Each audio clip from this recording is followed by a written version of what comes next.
Welcome to the full Vantage Podcast. Special guest today, Justin Great. But is Great your last name? Yes, it is. I love that. Yeah, portion. Justin Great House. Great. Oh, that's so sick. My last name's Lovingood, so I feel like we're destined to be best friends. There it is right there. Both really cool last Justin names. Great and Trevor Lovingood. Oh, my gosh. I like it. Let's go. Yeah. Okay, so everyone needs to know this. We're going to be talking all things creative, things that have to do with passion, heart. Justin is a hat maker in Denver, Colorado. If you need a hat or looking for a hat or want to know how to make hats or all the things, worth a follow, but also you need to know him. And on top of that, he does a lot of other things that we're going to dive into. But this is going to be a creative conversation. It's going to be worth a listen because we're going to see just what happens when we bring kind of the skills and the tool sets of, hey, how do we maybe even create art with everything that we do? Right. How do we create art with the way that we live or whatever? But we're going to tell his story and learn from Justin today. And then also we have the Philip Munoz with us. You've probably seen him on the podcast. Him and I have been really great friends for the past 2+ years, and it's been so cool to be in his life. He's joining me today because professional artist. Let's have an artful conversation. So co-hosting today. That's a cool way to do it. Oh, I love that so much. So we're just going to interject and keep going.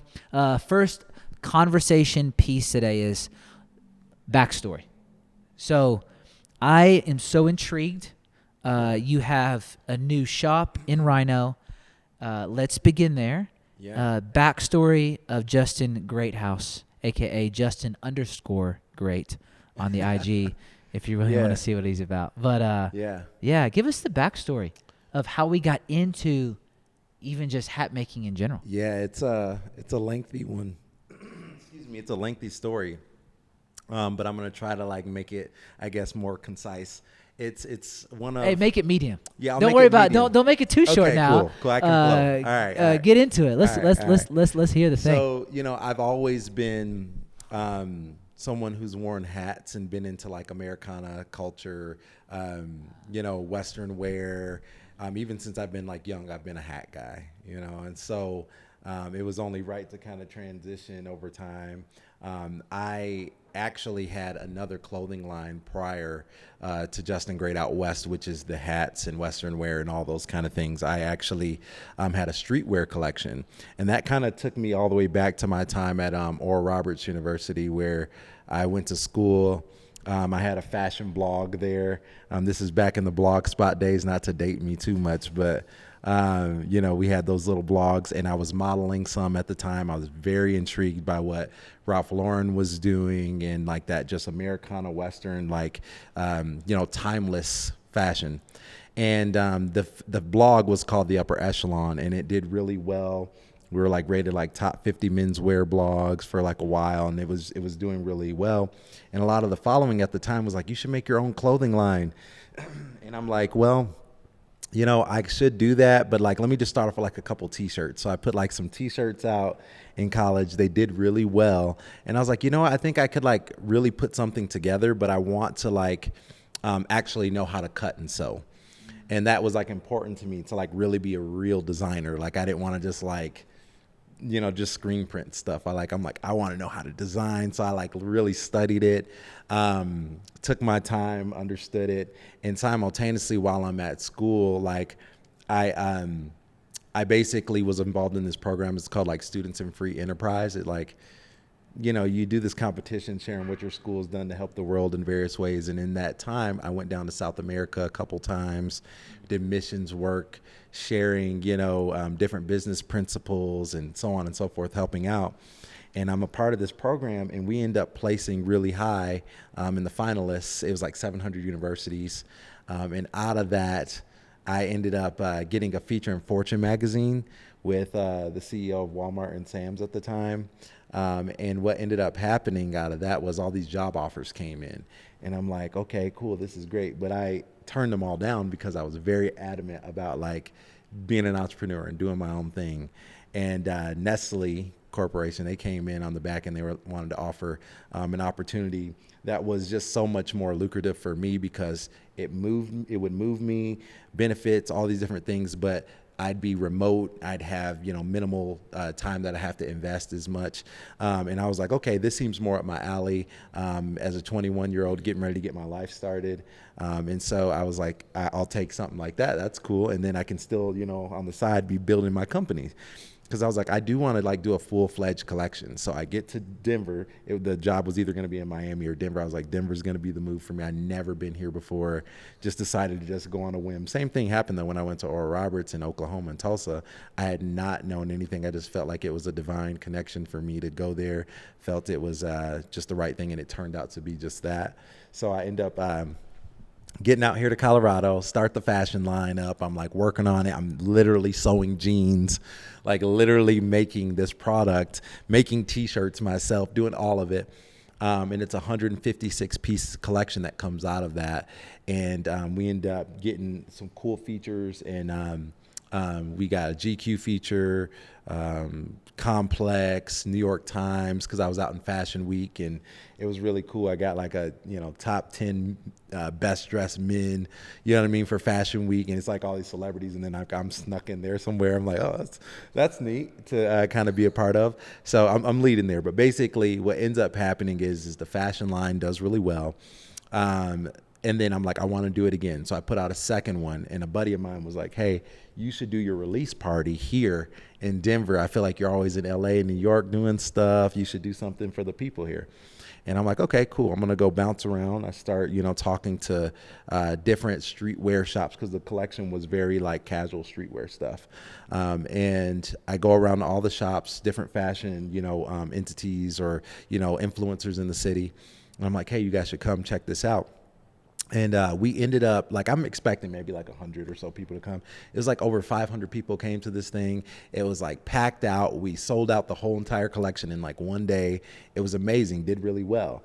Simultaneously, I have an agency that starts because companies are reaching out now. They're like, who's doing all your photo and video? Who's doing your, branding and things like that? And I have a background in marketing and branding. And I had took the time to study film and photo, and had some buddies that were doing it pretty high end. And I was like, if I buy the equipment, can you guys show me what to do? And they did. And so I got pretty decent at it. And at that point, companies were reaching out, and it was becoming so many that were coming to me that I was like, I need to really build something bigger than just me, because I don't have the time or capacity to do it myself. So I hired different people on board, had different contractors come and helping me out with these projects, and thus was born Luxpiration, which is my creative agency, where we do kind of end-to-end creative. It's branding, photo, video, web, and graphic. And over time that began to build. We started getting bigger companies that we're working with and so on. And while that's growing, I'm stopping making fashion at this point. So 5 years went by without making any new collection. And, I'm full-fledged in the agency stuff. I meet one of my best friends, Elliot Clark, known as Apartment Bartender online. And we started in another one of our really good friends, Eric Donzella. We start Semi-Decent Creative, and that was another agency that was focused more on hospitality. I love the names, by the way. Yeah, I know. It's a tongue-in-cheek. Yeah, it's really cheeky. It is. It's yeah, you're right. But really, we're out here doing some dope stuff. And so yeah. What was the last Semi-decent? Semi-decent. Yeah, right. Yeah. Sorry, I didn't mean to cut you off. I just was fired up for the names. No, I love it's good, man. Things. It was a cool situation. We started that at the kind of beginning of COVID. And it was very hospitality focused. So the spirits world, beverage, food, restaurants, things like that. And we did really well with that, because during that time, there were so many organizations that needed, content help and social and all that. And that was something that I felt like we're experts in, we're videographers, we're photographers, we have that skill set. And so we did really well there. And that is kind of the creative arm of what was happening. All this whole time, no fashion stuff is really being made, except for the stuff from beforehand. I had done a couple drops from that. So I had got inspired again, just because I always, like I said, have been wearing brims the whole time. And every time, everyone always walks by me, that's a great hat. oh, where can I get this hat? Do you make these? Could I get one? Like, where do you get yours? And so that's continually happening. And I'm like, you know what? I feel like I could like actually do this again, but I want to do it my way. I want to put together a collection that's my own personal style and that I feel comfortable like with something that I wear every day. And so I was like, okay, if I do it, it's going to be more small, but it's going to be very impactful. And so I was putting together a list of different people who wanted hats. And I was like, I'm going to do it. I'm going to go for it. I'm going to like, and so I kind of self-taught myself initially how to like make the hats and do it. And then I was like, I actually want to learn a little bit deeper. Started looking into it, like learning the history, took some courses, really like understanding how the history of hat making comes to today. And from there, I was like, I want to put this out. Now, all my partnerships, the reason why I talk about the creative side from before is all my previous partnerships on the spirit side, the hospitality side, those came back to, you know, really bless me because our first event was the first day that we opened the company. And it was with Yacht Club here in Denver and Monkey Shoulder Whiskey. They basically brought me in. We did hats for some of the top bartenders throughout the city and customized them right there for them in front of them. And then from there, Death & Co. Saw it, and they were really on board. They loved what I was doing. We did a partnership with Yellowstone Whiskey, who Yellowstone, the show was really heightened at that time, so it was just all made most sense with the hats and stuff. And then from there, different brands and so on and so forth. And then, you know, the Nuggets, and then, you know, Bentley and all these different brands. You know, now I'm like 30 partnerships deep with what we're doing with the hats, and we've got a lot more slated for the remainder of the year. And then, yeah. That's kind of you never know what we're gonna do together. You know yeah, what I'm saying? Like, I mean, I'm ready, man. I gotta get you one hooked up. I mean, we gotta get you another though. Just like, oh my. So that's kind of like how I got to this point, and then now you know the store is opening up, and it's just continually grown like wildfire. And I think what really took it to that next level was as the brand was building. I will say. There was a couple of TikToks that went viral. And it's so crazy because we do such high-end content like normally, and it's the random like phone thing that I did that just blew up, right? And I made a skull on top of a hat, right? And I called it like the Brim Reaper. Is what I called it. Oh, it's all black. I love it. The Brim Reaper. Called it the Brim Reaper. It had like stitches in the eye and the whole thing. And I was just like, I'm gonna see how good my shaping is. Let me try this. And I basically I put this together. I'm in my basement making the hat. I have it set up, you know, and everything else. I put it out there, and like I'm in Vegas, and I'm sitting there with my lady, and we're just like hanging out. And I noticed that my phone is just consistently ringing off the hook. And I'm just like looking, I'm seeing all these notifications from TikTok coming in. I'm like, what the heck is this? What's going on? And I look at it, and it's like 1 million views.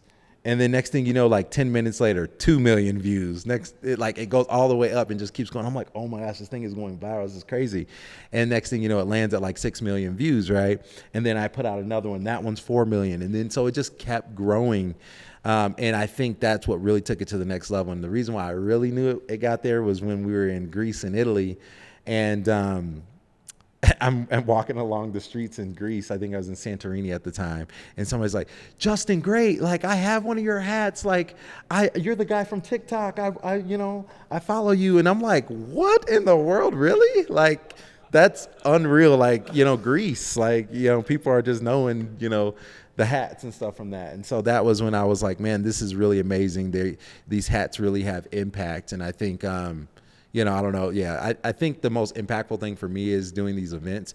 And when you make a specific hat for somebody and they're in tears because of how important the message was maybe in the hat. There's people that have made hats with like their, you know, grandparents, you know, birth and death date, or, you know, hey, this particular like name on here means something to me. Put this on here. And I've just experienced that so many times, and that's where I get the most fulfillment from making these hats, where it's every single hat has a story. That's kind of our like mantra, you know what I mean? And that story deserves to be told. And I think that's what's amazing about what I do. Okay, yeah. I'm gonna let That was a lot. No. No, I'm sitting here. Now I can answer questions. I'm Sorry. admiring your hat the whole time you're talking. Yeah, you said each hat has its own signature to it, and I see the cactus pendant on it, and you've got the whole burn into it, your signature on it. And I was wondering, I know a lot of hat makers have their signature. Yeah. It's either some kind of design or, and I noticed that. So the you great got that thing underneath. So that's kind of, I look at it as truly a signature, right? Like as an artist would do on their painting. And it's so funny to me because I'll typically like offer the option sometimes. Like it's become like kind of a standard thing now to brand the great thing into the hat. But sometimes I'll ask people like, hey, do you want me to put like something else on that? No. I don't want anything but the great thing that you do on that. And so it's like I walk around the city and I see the great thing on people's hats and I know it was yours. Like, so it's cool to like kind of have a signature piece there. Your name, but it's such a powerful word at the same time. Yeah. So it's just who doesn't want to have greatness on them, you know? Right. Absolutely. 100%, man. Agreed.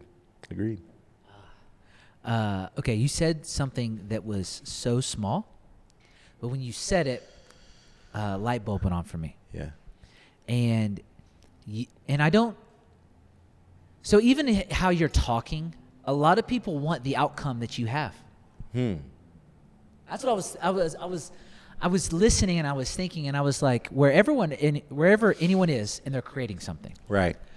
Most people want the successful outcome that you're having. Right. And experiencing. Yeah. But this wave that you've ridden or this wave that you've created and the momentum that's come from within you is not casual. Wow. Yeah. That's a fact. It's not like maybe I'll work on this. I'll kind of do that. Yeah. It's yes. Yeah. And then when I'm forced to say no, I'll say no. Absolutely. That's I think kinda what it I feels think you're 100% right. That is totally me. It's a beautiful thing and one that I always have to like watch sometimes too, because I am so passionate and driven. The people that are closest to me know that about me. And it's like one of those things that I have to like at the same time be able to step back and like, make sure that I'm imparting into my family, into my life and stuff like that. Cause I am like a full force person. Like, even the store, getting that going, that took me like when I decided I was going to do it and I was like, yes, it was up in like a couple weeks after that. Cause I was just like, let's go. Like, I'm very much that person. When I get it in my mind that that's what I'm doing, that's what I'm doing. It's hard to get me, like you said, I have to be forced almost to say no. Something I want to do. We have to be reminded. Yeah. We have to be reminded that when we say yes, it's saying no to something else. Absolutely. That's been true. really helpful for me. I think you have Oh, something. yeah. I'll say, what was your driving force to be a designer?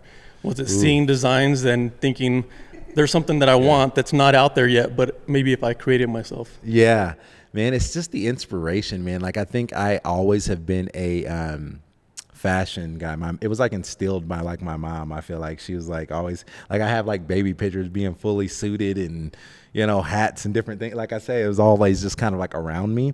My mom was always just like, you're not going out without being put together. Like, you always have to present yourself well. And honestly, I think the way that you dress in your attire or the way that you present yourself is like kind of like a walking like bio and like statement of who you are, you know what I'm saying, without speaking, because not everyone you get to have a conversation with, but you can have an aura around you based off of how you present yourself.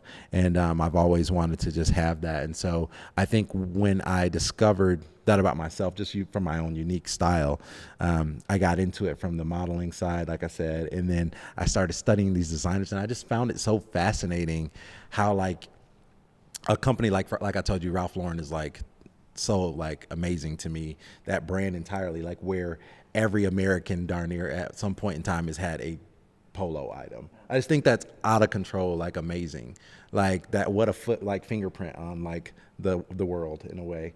And so I just find the textures amazing. I find like how you put it together and that you can mismatch so many things or put this piece with that piece and it creates a whole different look to it. And I think it's just like we were talking about art earlier, it's just like it's just a unique form of artistry that I find interesting. Yeah, I sense a trendsetter in you. Yeah. Like you've got that. Thank you, man. Attitude, I appreciate it. Yeah, and to your point about like something that hasn't been there before, I think with my streetwear collection, there were some cool, like unique things I was trying that hadn't been there, but there was also inspiration in that from people who have done it before. And the same thing with this. It's like I'm not the first person to make hats, but I will say, like, I think I'm one of the only people that is a person of color.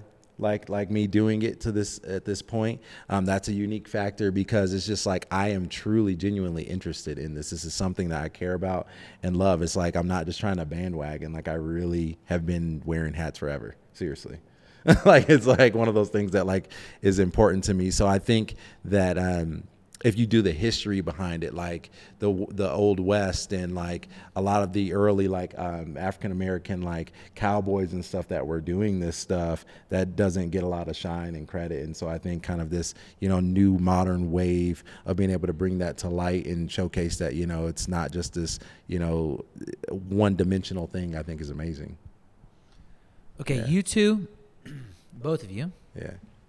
are phenomenal in your crafts, and you're always adjusting, tweaking, moving. Okay.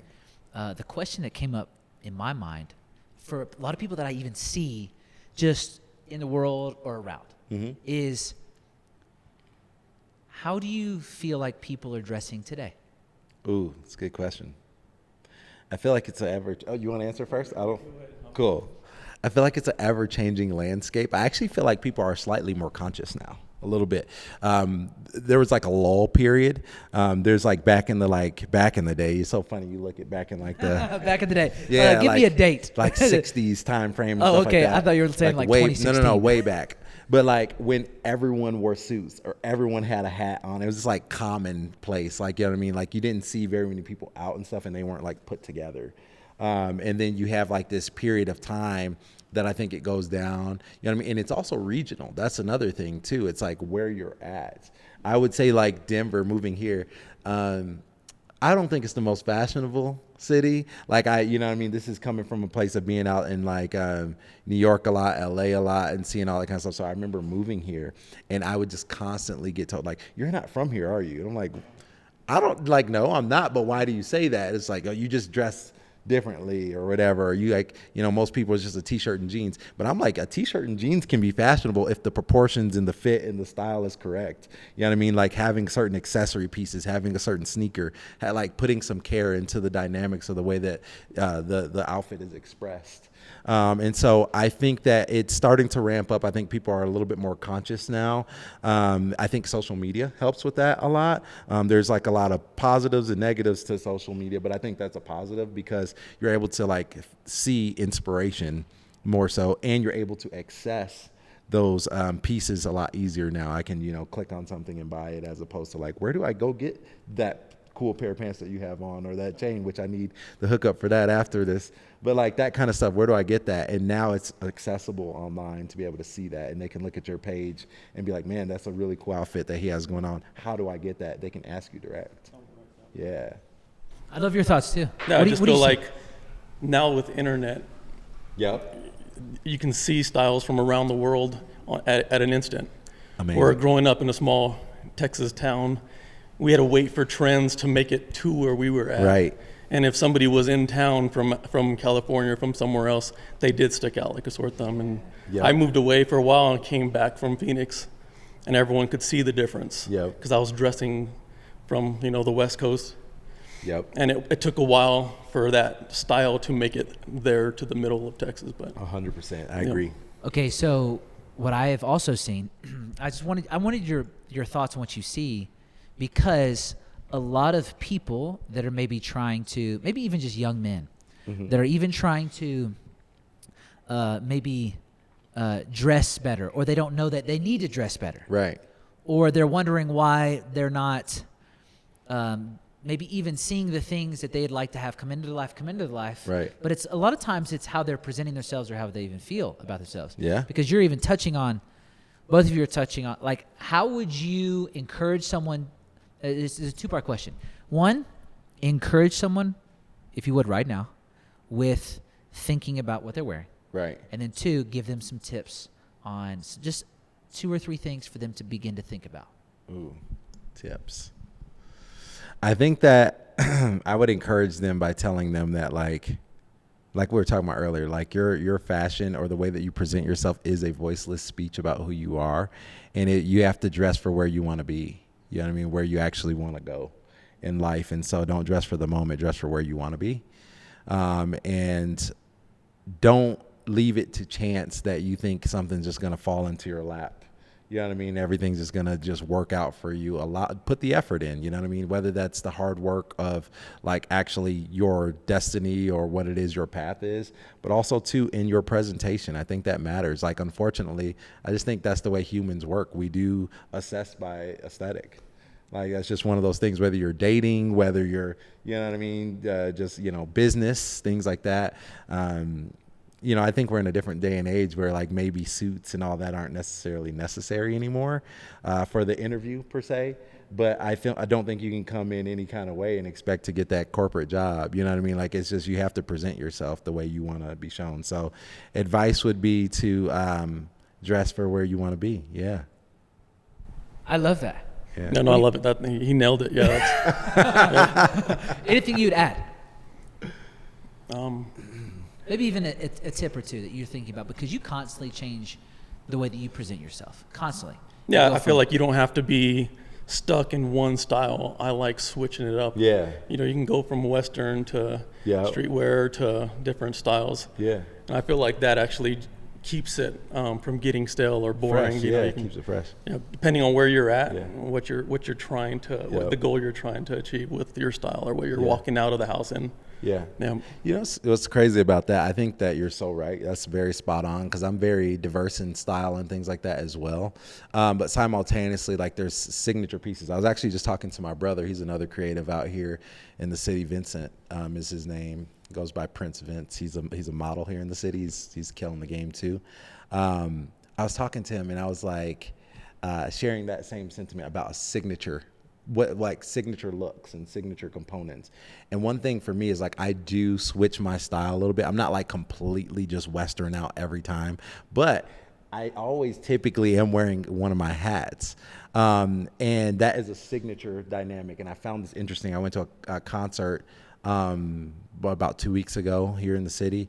And I was just down in the crowd, just hanging out, and someone, Justin, like, you know what I mean? Like, I saw you with the hat. That's how I could tell it was you. So that's like there's like a signature component in there, like my jewelry, like, you know, different like accessories, but I'll switch the other styles around those pieces, if that makes sense. I'm a big sneaker guy, right? I'm a big sneakerhead, and that comes from my streetwear days. So I'm not always wearing like cowboy boots or whatnot. And you would think that I would, because I make Western wear, but like, I love sneakers. So how do I make Americana fit around a sneaker?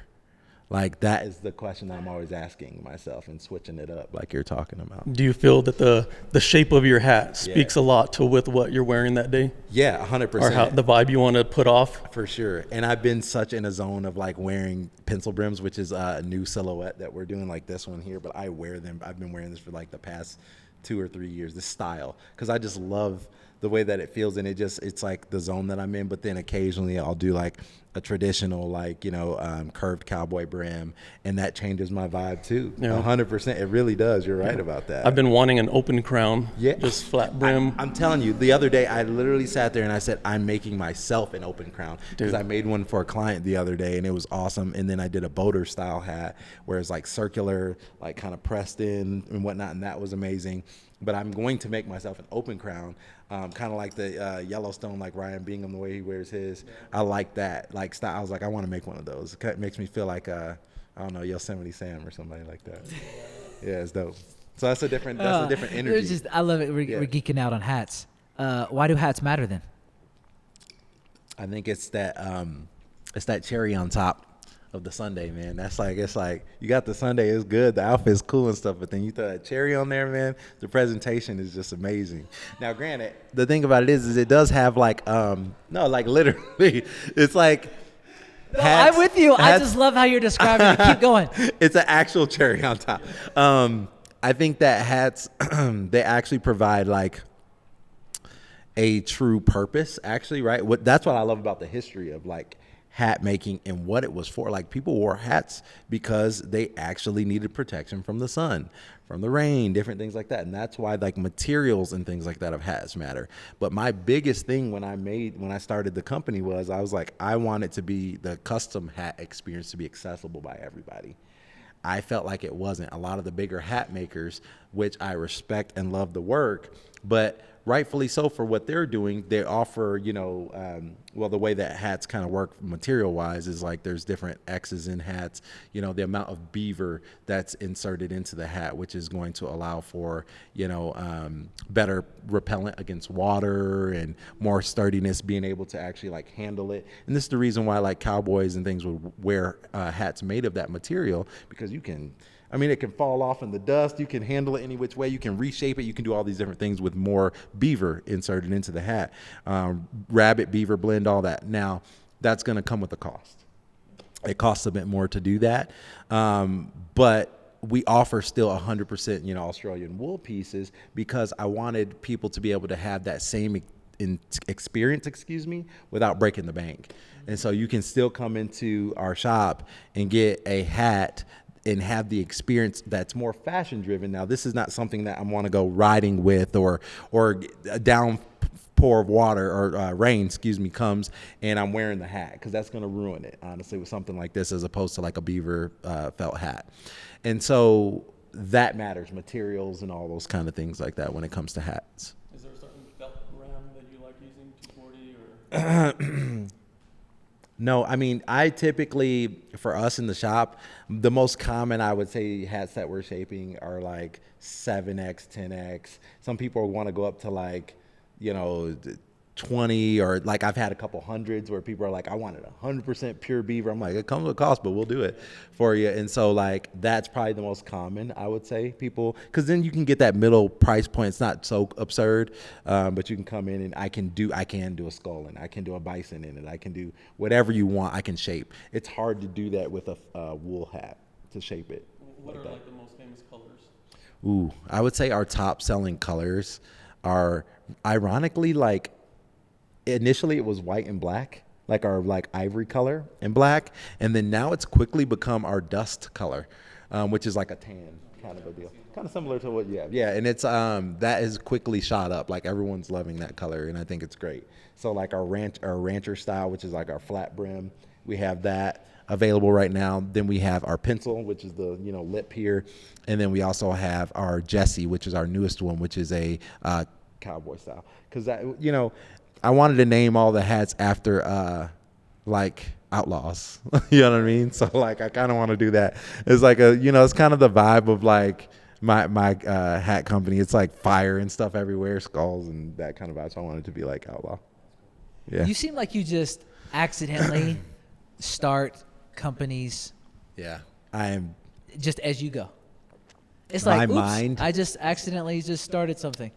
Dude, my mind is just always constantly in the next frontier. It's crazy. It's like something that at times I wish I could turn off. Like, I'm telling you, I have in my like notes list like 1,000 ideas, like as an actual note called ideas, and it's like thousands of ideas of just like names of companies. I like am like I have my my lady. She's like, you have so many different like domains, because like if I think of an idea, I'll buy the domain for it. I'll like kind of halfway flush it out and then like park it, and so that way I can come revisit it. And that's kind of those things that come to life for me, like as I go, when it makes sense. And I have a studio actually in Arizona. You talk about being out in Arizona.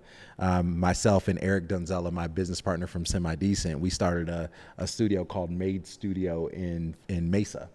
And it's in downtown, and it's a 2,000 square foot like photo and video studio, 6 different scenes in there, and people rent it out and create in there. It's amazing. It's quickly shot up to be one of the top studios out there in Phoenix, and we've had that now for about 1.5 years, and it's really been an amazing venture. So yes, I do have a lot of things. There's, I guess, 5 businesses now at this point, but what I've learned is the power of team, the power of really delegating and allowing your people to do what they do, and Luxpiration has been a great example of that. I had a hard time with it initially because I am such a creative and I'm so hands-on. I'm like, I want to make sure every little detail's right, but you have to trust that you brought people on for a reason and let them create and do what they do. Okay, so idea man, Mm-hmm. but you're not an idea guy alone. I think a lot of people, maybe even listening, or just me, myself included, or us that are here, we can have ideas, but very few people take it to implementation. Yeah. Very few people. What would you say is the difference between someone who has the idea and someone who puts it into action and implements? The difference. Where's the point of no return? The point of no return. What do you mean by that? Let me ask. I'm saying the point of no return. Just whatever that dividing line in the middle of is. I've got all these ideas to I'm actually going to do this thing. That is a good question. Because sometimes I don't know the answer to that. Like, I'm like, why? Because for a long time, it bothered me about, I think, society and people in general. That people just talk a good game or, like share ideas and stuff and people don't execute it. And I'm like, I think that is just sometimes innate in certain people. Sometimes they have the fire and some people don't. Some people are like, and here's the thing, all of it's good. Not everybody needs to be the entrepreneur, creative, I'm going to do this type of thing person. We need everyone's skill set. Some people are entrepreneurs where someone has an idea, but they don't want to be the person to come up with the idea, but I'll make your idea bigger. I'll create it and make it bigger. You got like a Steve Ballmer inside of a, Microsoft, with what Bill Gates started or something like that. Those kind of things like that happen too. So I think there is a certain you have to have a passion for what it is that you're talking about. And you have to see the vision. There's people that are truly visionaries and get it. And they see it come to life. Like before, I'm that type of person where like, I'll like come up with the name, the idea, all the stuff inside, and I see it like coming into reality. And so I sit there and I take all the viable options out of like 5 choices. I'm like, all these are amazing, but this one right here, this is it. And I'm just passionate. I'm a go person. I'm like, go for it. And, the Bible talks about like, not just being hearers of the word, but doers. Right. And I like really stuck with me, coming up in, in the church and different things like that. And I'm just a doer, man. Like, I'm like, we can sit here and talk about it all day, but like, I want to create, you know what I mean? Like we're made in the image of God. And I'm like, I want to be a creator like him. It's great. Ooh, so good. Okay. Yeah. I don't know. That's just my personal background. And you said something that was very professional kind of earlier in this conversation that's kind of keeps coming back up in my mind. Yeah. Like, and by mean professional, I mean, you could only understand what you're saying after you become a pro. I think. Yeah. So I want to ask this and have us have a conversation around this. Okay. What do you mean when you say, I want to do something smaller with greater impact? Ooh. Because that's how you viewed your hat. Yeah. I think that,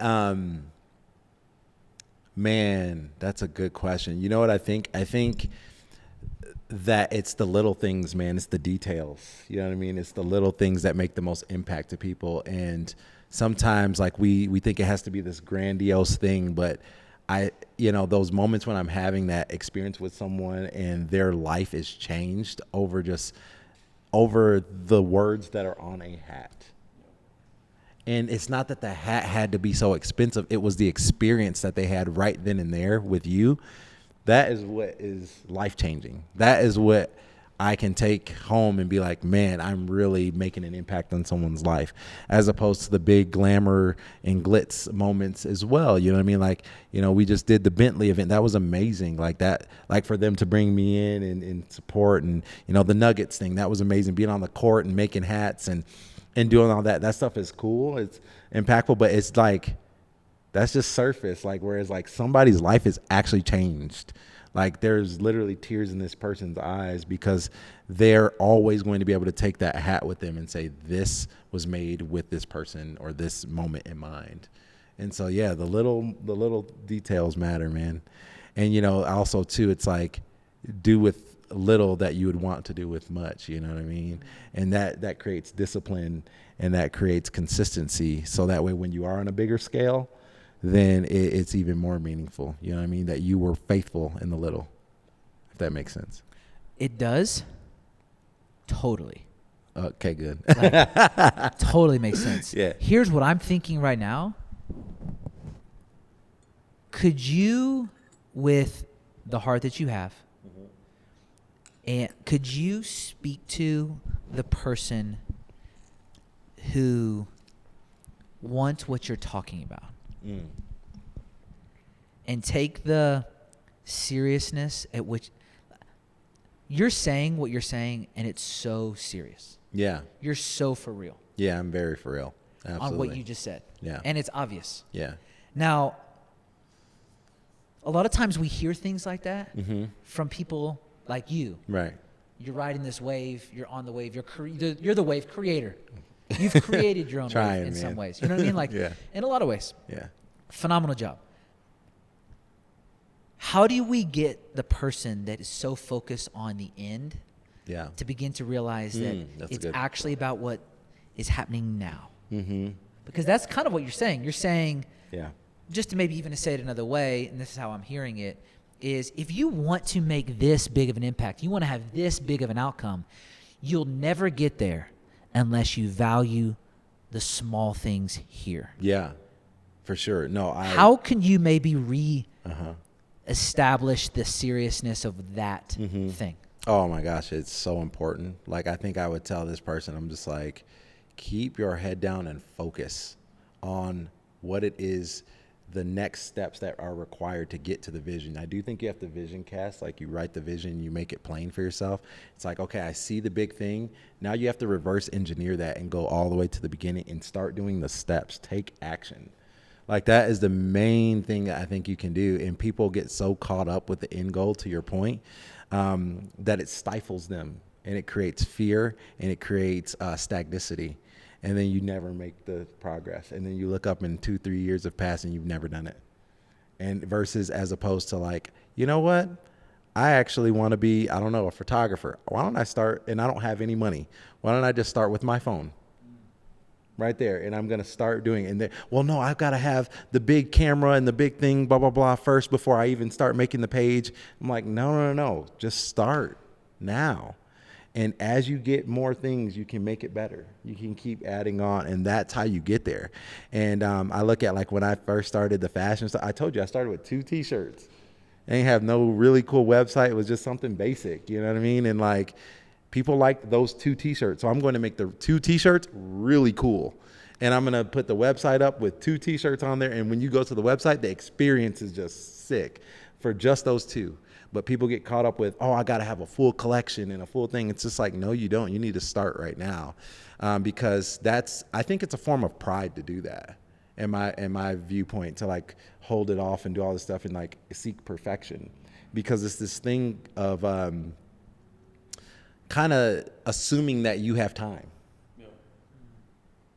Like, tomorrow's not guaranteed, and I'm aware of that, and I try to live that way every day. I lost my best friend a couple years ago, and that was a really hard time for me, still difficult. And, you know, it's like, man, like, he had so much potential, so many things he could have done. And we talked about that we wanted to do together and we never got a chance to do it. And I'm just like, time is not guaranteed, so you got to start. You know what I mean? Give yourself an opportunity, give yourself a chance, and don't also doubt yourself so much. You know, you'll be surprised how many people actually do want to support you or do believe in it, what it is that you're trying to do, but you got to give them something to believe in.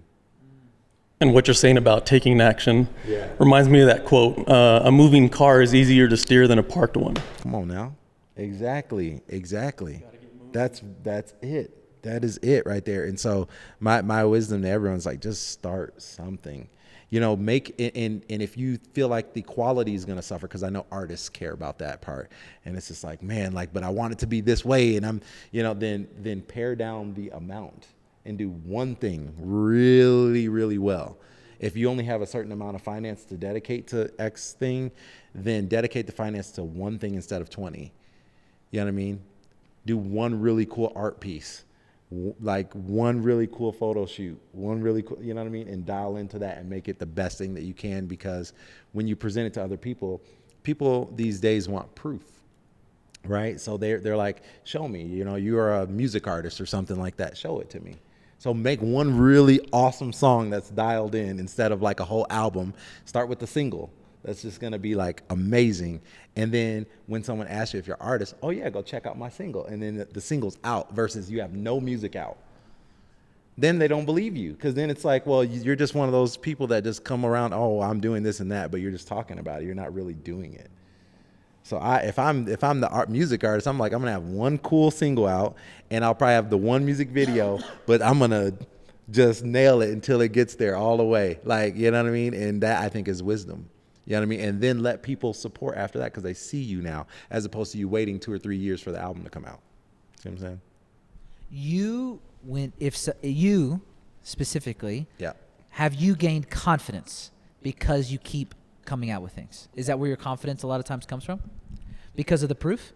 Because you've revealed to yourself that you were true to what you said? Yeah. And you did what you said you wanted to do? Absolutely. I think that's a very good way to put it. Yes, I do think that the confidence comes from the proof. But you're right to say, like, to myself, that I know that I did the work, not for anybody else's approval, though. I had to get over that. That was a big struggle for me, I think, starting off in fashion, and a lot of the things I was doing I thought were so cool, and like, I'm like, man, I'm awesome. I'm doing all this cool stuff, and I'm working hard, and nobody else is staying up till 4 a.m. every night like me, and I'm trying to get it together and stuff. And I think, God had to work on me with that, because it was just like, I just want to like do the right thing. You know what I mean? I just want to like create, and I want to be in God's will, essentially, for me. So like getting over public opinion and approval is something I had to do, not caring about the likes, not caring about, oh, this deal or that deal, like just really being concerned with the work. And just being proud of myself and what I'm doing and caring about my passions. That was something that was important for me. And once I did that, man, it was so freeing. Like, I'm just like, man, now I can like fully live and exist. And then all the blessings start flowing, all the, doors start opening and everything like that from there. So I was just like, I just like to live in that space. Where do you see the hat styles going in like the next decade? Ooh. Dude, it's starting to get crazy now, man. I think it actually like... You're lighting everything on fire. Yeah, I am. It's a lot of fire usage in my hat making. Fire is cool, man. People are like, it's, but people always ask me, like, is it just like the theatrics? Like, why are you using so much fire and stuff? I'm like, yeah, it is cool to see, but also it does serve a purpose. Like, honestly, like the hat itself, like the fibers sometimes are pretty loose, and they need, when the fire, it singes them and kind of molds it together. Also, it kind of holds the hat in place too. I find when I like spray it with some lacquer and I put the fire on there, I get like kind of a different consistency on the hat, and I really like that consistency. And so that's why I use a lot of fire. And yeah, also too, like it gives it that rustic feel on the finish, and it kind of gives it that out west feeling. I like that. And so styles I see coming down the line, I actually think it's going to go backward. I think it is doing that. I don't think it's going to be anything like crazy forward movement. We're already seeing like where we're shaping things in the hats. They weren't necessarily doing that back then, but I see like kind of it going back to some of the original pieces. So like when we're talking about like that open crown and that was some stuff they used to do back then. Like, and I'm like, that's cool. Like, so I think that's starting to come back, where people are bringing back old styles to now. Talking about like old and vintage. Yep. Do you get into any of the old tools, like the Commodores, like the old school? Yeah. No, I have a couple things, and I love that kind of stuff. I actually want to find more. Like, it's actually kind of like not easy to find them, and for a reasonable price. They're expensive, some of them, man. Like, I'm like, I want this thing, but like, we have to buy more hat bodies to make for people. So it's both. So I like, I do nerd out on a little bit of that stuff. And like, for instance, I think the next thing I want to get is like an old school iron, like pencil brim roller, basically, that like would go around the hat and kind of create these. I want one of the old ones. And so that's something. If someone was trying to get into it, what would be the first key tools you would suggest? I think you need like okay, let me think. That's a good question. Steamer. I was going to begin there. I actually thought that. I thought he's going to say steamer. Steamer. That's the main thing. I think that's the main thing. You can get a lot of places with steam. because the hat, the way it's molded and shaped is by steam. It really requires that. The hat becomes malleable. You can get, into that process. The creativity, it's like being an artist. Like, oh, you need a paintbrush, but then you got to paint still. So you got some work still to do. But yeah, steam is big. Steam's your paintbrush. You know what I mean? That helps you out there. Or your hands are your paintbrush, but the steam is the paint. You know what I mean? That helps you out. And then I would say like a hat block of some sort, like, you know what I mean, for you to put the hat on and actually, you can get a lot of crown silhouettes that way. When you're steaming the hat and you're, forging it into what you want, creating like a teardrop, you need something to stick on there. And some people actually do it with like a person's head, and they'll put it on there and it'll pop out that way. But then if you have like a nice hat, block or something like that, you can kind of put it on there and help to create the shape. Man, I'm as you guys geek out a little bit on this, I'm just thinking to myself, how does, because that's just one aspect. Yeah. Hat making is just one aspect of the greatness that we're getting to experience right now. And it's even bigger and better than that. It is a single expression. But do you think that the other areas of your life make you a better artist in the hat world? Mm-hmm. Absolutely. Because I think that it all lends together. It all kind of like melts together. Like content, for instance, like photo and video, like those being passions of mine, lean into what I'm doing with the hats. That's why, like, if you go to our page on our social, it's just heavy amounts of like high-end like content. Like I care about that. Like I care the way the stories are being told. We just did this series called Out West Originals, and we started it off with like 3 like true traditional cowgirls that like we filmed like high-end like cameras, drone running, everything like crazy. I wanted it to be like this cool storytelling moment to tell their stories of like this relationship between them and their horse, each one of them.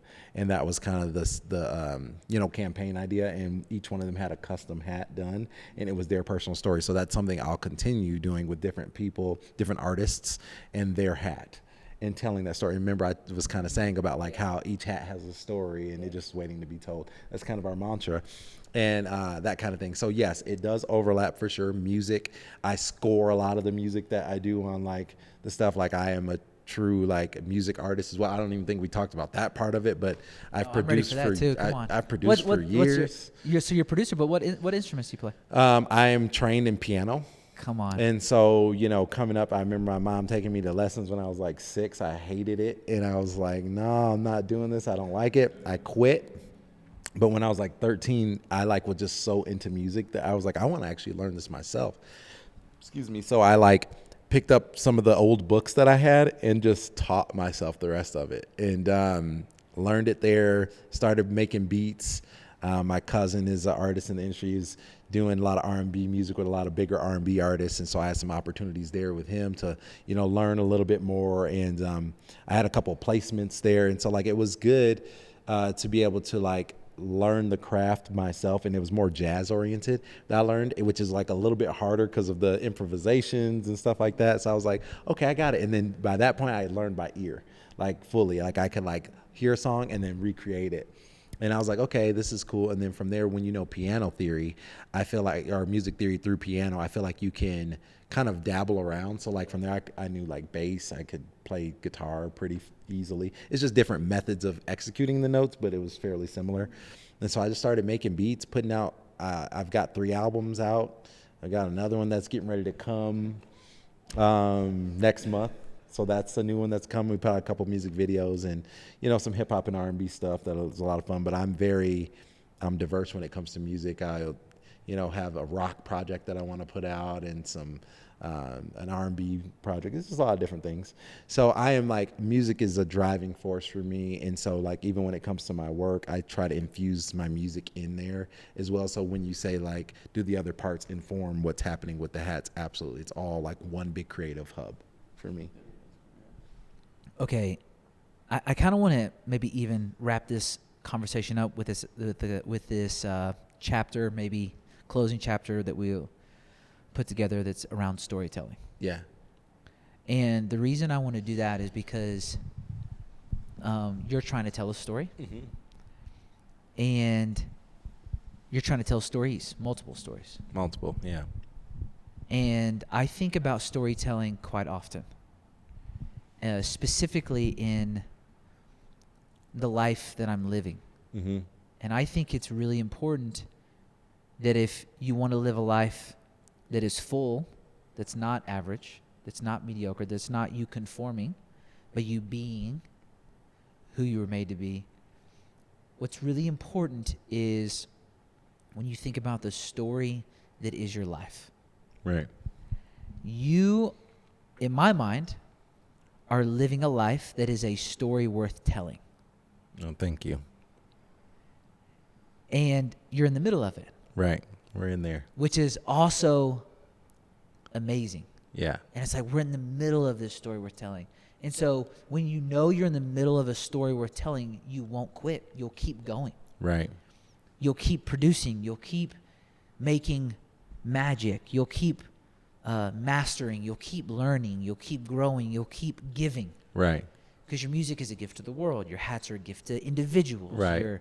You're a gift to your new baby. To, right.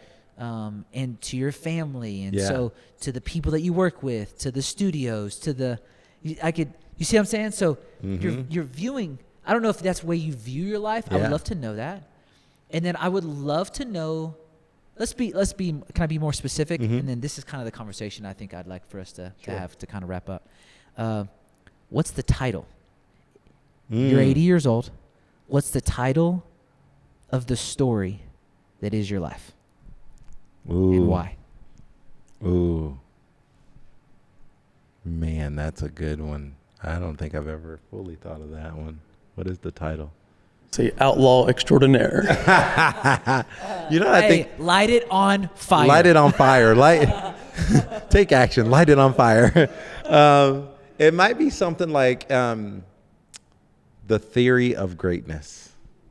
That's what I think it is.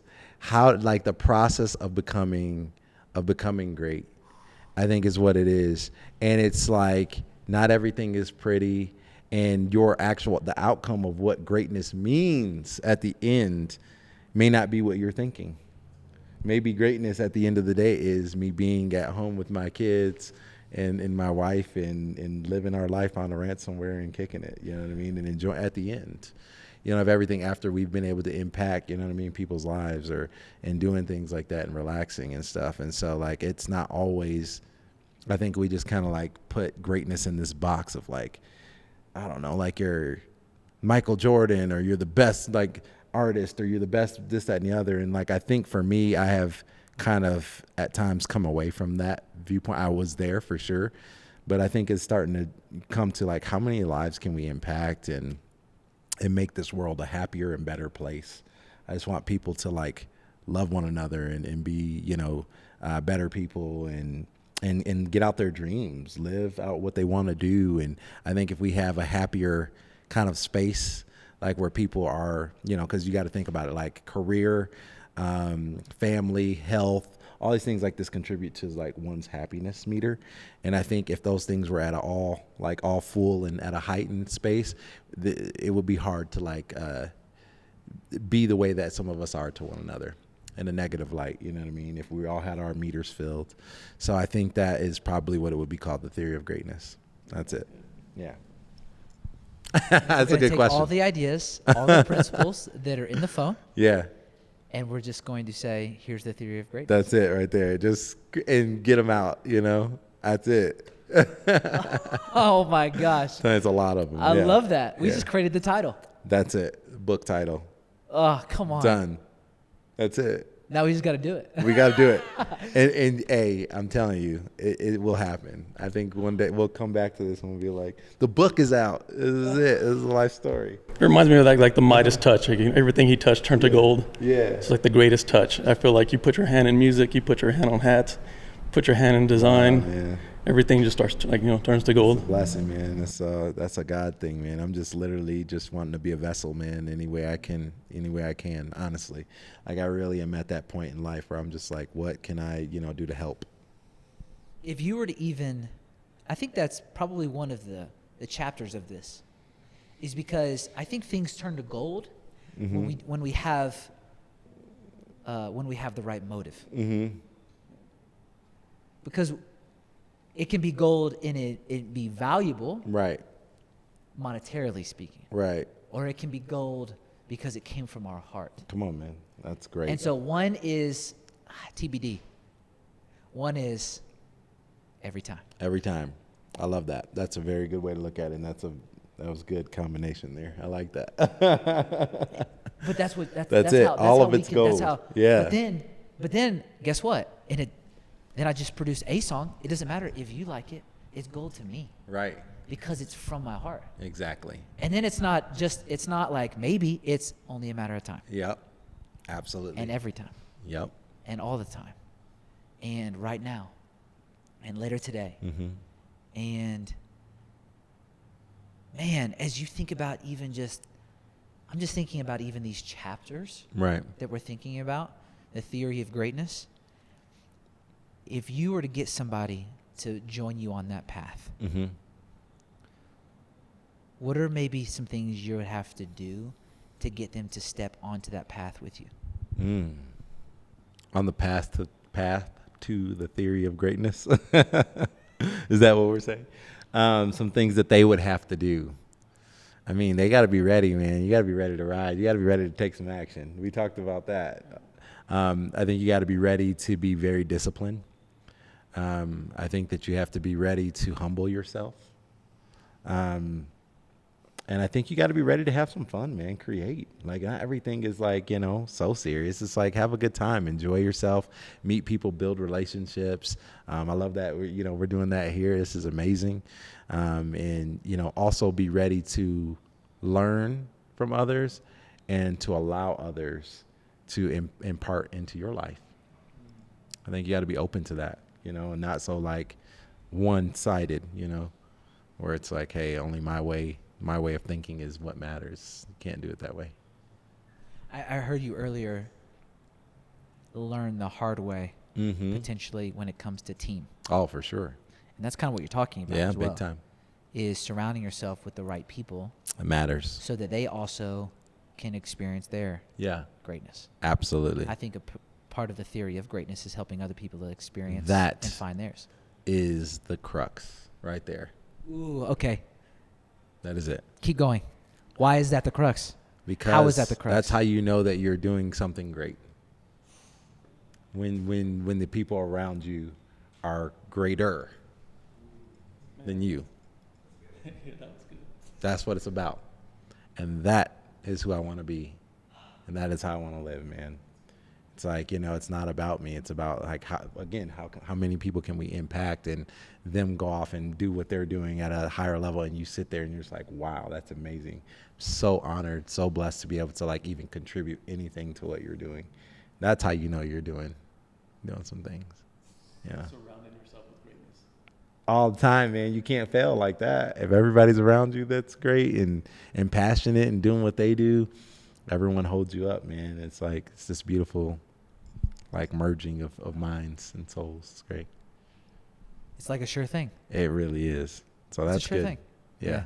Community. You guys are bringing some good stuff out of me, man. This is awesome. I love it. It's stuff I haven't thought about, like, honestly, all the way, but I think those are the answers for sure. Well, that's what we were talking about before we started the conversation. Yeah. Most people don't understand is we're not actually doing it for them first. Right. It is to serve others. Uh-huh.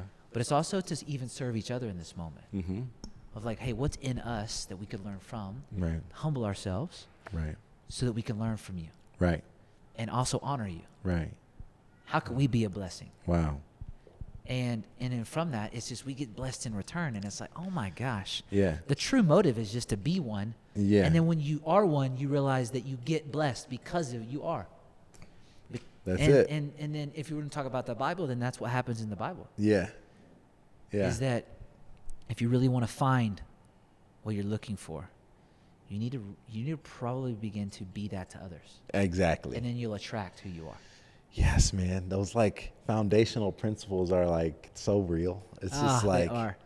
They are. Do unto others as you want to be done. Like, it's just like, okay. Yeah, most people don't even know that's in the Bible, by the way. Yeah, like, okay. Like, I think it's a fortune cookie or something. It's like, no, that's a principle. But it's so good. And it's so true. Like, those things are there for a reason. It's like, just live that way and you'll find so much more fulfillment. It's great.